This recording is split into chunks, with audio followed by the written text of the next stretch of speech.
हम तो सब्जी बेचकर टाइम पास करने वाले लोग हैं।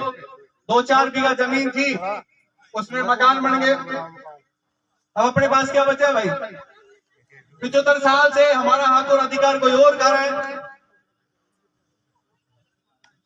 तो भैया अब उसके हक और अधिकार को वापस लेने का टाइम आ गया। तो बताइए, वापस लेना चाहिए नहीं लेना चाहिए? तो वापस उसी को लेने के लिए हम आए। मैं आपको एक बात और बता देता हूं, हमारी ये लड़ाई किसी समाज से नहीं है। आप सोच रहे हो कि किसी जाति से हमारी लड़ाई है, किसी जाति से नहीं है, ना किसी धर्म से है, ना किसी नेता से है, ना ही किसी पार्टी से है। अरे हमारी लड़ाई तो उस कुर्सी से है जो सबको समान अधिकार देती है। और वो अधिकार जब देगी जब आप सब लोग पूरी ताकत के साथ वहां उस कुर्सी पे बैठने वाला चाहे कोई भी हो, उसकी आंखों में आंखें डालकर, सर उठाकर पूरे लट के साथ बात करेंगे आप, जब वो आपके अपने अधिकार देंगे। मैं आपसे पूछ रहा हूं, जैसे अभी बता रहे थे भाई जी कि गायक कलाकार मीरा जी हैं और सुनने वाले माली जी हैं, तो मैं आपसे पूछना चाहता हूं भाई, कितने कलेक्टर है यहाँ पे? कोई है क्या एक आधा कलेक्टर? क्यों नहीं है? कितने डॉक्टर हैं यहाँ पे? क्यों नहीं है? कितने आ रहे हैं ऐसे? क्यों नहीं है? ये आप अपने आप से पूछो। दिन रात मजदूरी करते हो आप लोग, कभी आपने पूछा कि मेरा बेटा डॉक्टर कैसे बनेगा? कभी ये माताएं जो बेटी है, कभी तुमने अपने आदमी से पूछा कि भैया मेरा छोरा डॉक्टर कैसे बना सी, मेरा छोरा कलेक्टर कैसे बना सी? आखिर क्यों नहीं बन रहे तुम लोग? इसके पीछे बहुत बड़ा रीजन है। आप भोले भाले लोग, आपको कहता है कोई, आओ फलाने सिंह का नारा लगाएंगे, नारे लगाने लग जाते हो। आपको कहता है फलाने की पार्टी के दरिया बिछाएंगे, बिछाने लग जाते हो। अरे आखिर कब तक बिछाते रहोगे? खुद के लिए तो कुछ मांगो।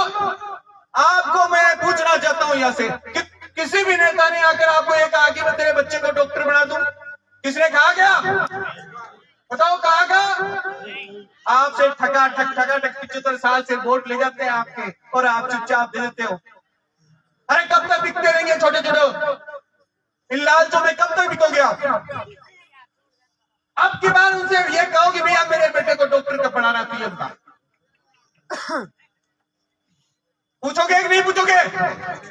हिम्मत कर लो। आप दिन रात मेहनत करते हो। मैं कह रहा हूं कि 75 साल से आप वोट दे रहे हो, 75 साल से टैक्स दे रहे हो, 36 रुपए का पेट्रोल आप 110 रुपए में खरीद रहे हो। बताओ खरीदते हो कि नहीं खरीदते? मोटरसाइकिल तो है ना? ये कोई एक आदमी का थोड़ी ले रही है, ये सर्व समाज को मिलना चाहिए, उसके साथ साथ हमें भी मिलना चाहिए।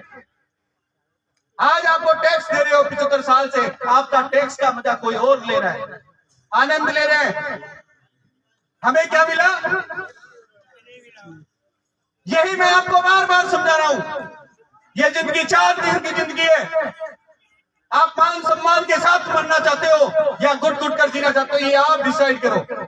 मैं तो आज पहली बार आया हूं, मैंने तो आपको समझा दिया है। अब आपकी जिम्मेदारी है, गांव गांव घर घर जाकर आपको समझाएंगे।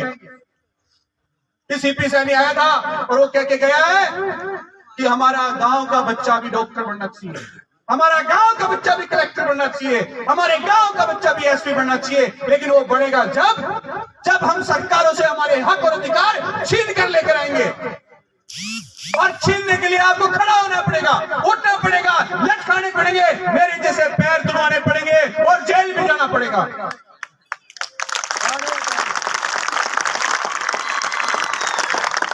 ये देखो मेरी बहनों की कितनी जबरदस्त आवाज है, और आप युवाओं की अभी तक गूंज नहीं रहे। अरे अपने आप को जगाओ। अब तो आपके मान सम्मान की लड़ाई है, आपके खुद के अधिकारों की लड़ाई है, आपकी आने वाली पीढ़ियों की लड़ाई है। आप दिन रात कमाते हो, मेहनत करते हो, खून पसीना कर लेते हो, लेकिन जब आपका बेटा तो कहता है कि पापा ला भाई 2.5 करोड़ रुपए देते, अब क्या डॉक्टर बनने जाना है, तब आप उसके नजरें छुपाकर घर के कोने में लुक जाते हो। तब आपको शर्मिंदगी महसूस नहीं होती, तब आप कहां छुप जाते हो? आप क्यों नहीं बात करते उस समय कहते हो मेरे समाज कोई काम नहीं है। अरे आपने कौन सा राय का नो फाड़ कर दिया अब तक बताइए? कौन से कलेक्टर एसपी बना दिए? कहते हो समाज काम नहीं आएगा मेरे। मैं तो ना जाऊं सभा में, लटखाणों पड़सी बड़े, कोई समाज थोड़ी न्याल करे। अरे आपने कौन सा न्याल कर दिया मुझे बताइए? कौन से बच्चे को कलेक्टर बनाया? अरे मैं तो जिस दिन मानूंगा कि जिस दिन इस घर में इस गांव से कोई कलेक्टर ऐसे बन जाएगा, उस दिन कहते ना सीपी भाई तेरी जरूरत नहीं आज। लेकिन आपको खुद को बनाना पड़ेगा। और हमारी भी जो लड़ाई है पिछले 10 साल से लड़ रहे हैं, वो यहां तक जब भी सफल होगी जब आपके गांव का बच्चा को कलेक्टर मिलेगा। और मेरे साथियों, मैं आपको स्पष्ट बता के जाना चाह रहा हूं, हमारे जैसे मेरा समाज के लोगों ने कहा कि हम तो राशि भी एक ही है, आपकी मदद करना चाहते हैं। आप बताइए इतनी बड़ी बात बोल रहे हैं। पूरा सर्व समाज जब हम लड़ाई लड़ रहे थे वहां पे, जब हाईवे पे बैठ गए थे, पूरा राजस्थान का समाज एक था। पहली बार माड़ियों ने अच्छा काम किया जो खुद के हक और अधिकार मांगे। भाई हमने क्या किया आज तक? देने का ही काम किया है। माली तो बोले हैं जमीन दे देते हैं, कोई मांगे जमीन दे दो जमीन दे देते हैं, और कुछ मांगे तो वो भी देते हैं। हमारा तो काम देने का ही है। और तो और हम तो ठेली वाले लगाने वाले लोग हैं। अगर कोई सब्जी मांगने आ जाता है, सब्जी लेने आ जाता है 10 रुपए की, तो उसको भी धनिया फ्री दे देते हैं। बताओ देते हैं कि नहीं देते? तो हम तो दान देता आदमी है, लेकिन 75 साल बाद में लेना पड़ेगा। इसलिए आने वाले पीढ़ियों के लिए तुम्हें सौगंध है, तुम्हें महात्मा ज्योतिबा फुले की सौगंध है। तुम्हें हमारे समाज में जन्मे महान संत लक्ष्मीदास जी महाराज की सौगंध है। अब तो तुम आने वाली पीढ़ियों के लिए लड़ो। भैया औरों को मिल रहा है तो हमें भी मिलना चाहिए। भैया मिलना चाहिए कि नहीं मिलना चाहिए? और अगर मेरी बातों से संतुष्ट है तो ये गायक कलाकार बहुत अच्छी बात है, इनसे सीख लो। हमारे पास तो वो ताकत है कि अगर 10-5 दिन सब्जी बंद कर देना, तो ये जो एसी में बैठे हुए लोग हैं, जो ये फाइल बनाते ना, इनके घर में सब्जी भी नहीं जाएगी तो पसीना आ जाती आगे। ये कह रहे हैं मियां साहब, सब्जी नहीं जाएगी तो पसीना आ जाती और ढूंढता फिर, अरे माली साहब करी नहीं, ढूंढो तो सही देगा। अरे ये सबसे बड़ी ताकत है आपके पास में। आपने सब्जी बंद की, जयपुर में खाएगा नहीं तो जिएगा कैसे?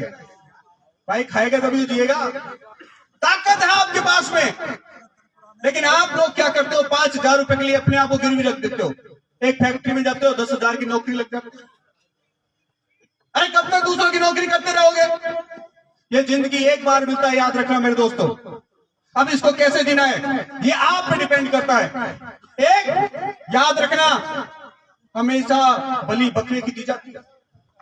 बताओ किसकी दी जाती है? बकरे की दी जाती है ना। कोई शेर की बलि दिया है किसी ने? कोई अगर वो गाड़ ले, यहाँ जाएगी, शेर आ गया सामने, तो अपन सारे स्टैंड के पीछे लुक जाएंगे। तो इसलिए शेर बनो। कब तक बकरे की जिंदगी जीते रहेंगे? अब शेर बनो। शेर बनने का टाइम आ गया और अपने हक और अधिकार को लिए लो। मैं फिर एक बार इस कार्यक्रम के दंगल में हमारे जो बहुत अच्छे कलाकार हैं उनका मैं बहुत बहुत धन्यवाद करता हूं। इसमें विशिष्ट अतिथि डॉक्टर रामदयाल सेन साहब, बहुत वक्ता बहुत अच्छे हैं। और मेरे साथ दूर दराज से आए प्रहलाद जी सरपंच साहब, विनोद जी बस्सी से हैं, यहाँ के दीपक जी, लक्ष्मी नारायण जी दौसा से, सभी हमारे साथ जो लोग जेल में गए वो भी क्रांतिकारी साथी हैं। अरे हम जेल में इसलिए गए थे कि कम से कम आपका जमीन तो जाग जाए यार। 75 साल बाद में आप कहीं डर तो लगे कि हमारे लोग जेल में गए। आपको पता है क्या हम जेल में गए थे? पता है ना क्यों गए थे? कि आपको आपका मान सम्मान मिले। हमारी कोई लड़ाई नहीं है सरकारों से, और मुझे तो दर्द भी नहीं है आरक्षण की। भैया मेरा तो काम चल रहा है, लेकिन सिर्फ और सिर्फ एक पीड़ा है कि आखिर मेरे लोग कब बनेंगे, मेरे युवा साथी कब आएंगे। आज आपको स्कॉलरशिप मिलती है क्या? भैया स्कॉलरशिप आज कहां से पढ़ोगे आप बताओ? जब अपना बेटा, मैंने कहा था कि डॉक्टर बनने के लिए 2-2.5 करोड़ रुपए चाहिए, कहां से लेकर आओगे? आज और लोगों को स्कॉलरशिप मिलती है तो आपको मिलना चाहिए। बताइए मिलना चाहिए कि नहीं मिलना चाहिए? तो ये व्यवस्था मैं जब कहता हूँ आज स्कॉलरशिप मिलेगी, आपके बच्चे बड़ी बड़ी जगह जाएंगे, अमेरिका तक पढ़ने जाएंगे। और ये जब कर सकते हो जब आप लोग मजबूती के साथ खड़े।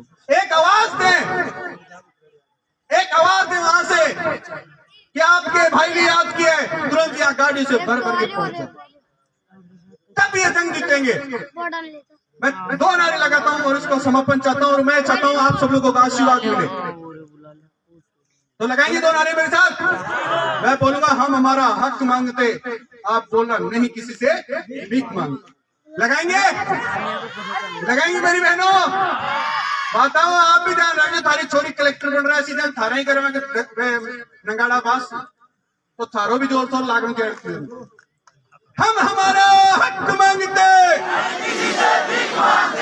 अरे इधर वालों तो नहीं जी गया भैया, तुम्हें नहीं जी गया, तारा तो टावरे बन गया दीदी। अरे यार माड़ी जो समझ जाओ तो आने दूसरा देख देख सीख जाओ। थारा ने सब ले लिया, थारा आस पड़ोसी ले लिया, 3-3 समुदाय ले लिया। मैं किसी पे बात नहीं करना चाहता, वो लोग ले लिए तो तुम क्यों पीछे रह रहे हो भाई? उनसे सीख लो यार। तो जोरदार नारे लगाइए, हम हमारा हक मांगते, हम हमारा हक मांगते। बहुत बहुत धन्यवाद, आभार आपका। फिर एक बार मंचासीन जितने भी हमारे अतिथि हैं उनका मैं बहुत धन्यवाद करता हूं। और जो नारे नहीं लगाए हैं उनको विशेषकर मैं कहना चाहता हूं, भैया एक बार जरूर अपने बारे में सोच लेना। धन्यवाद, आभार। और फिर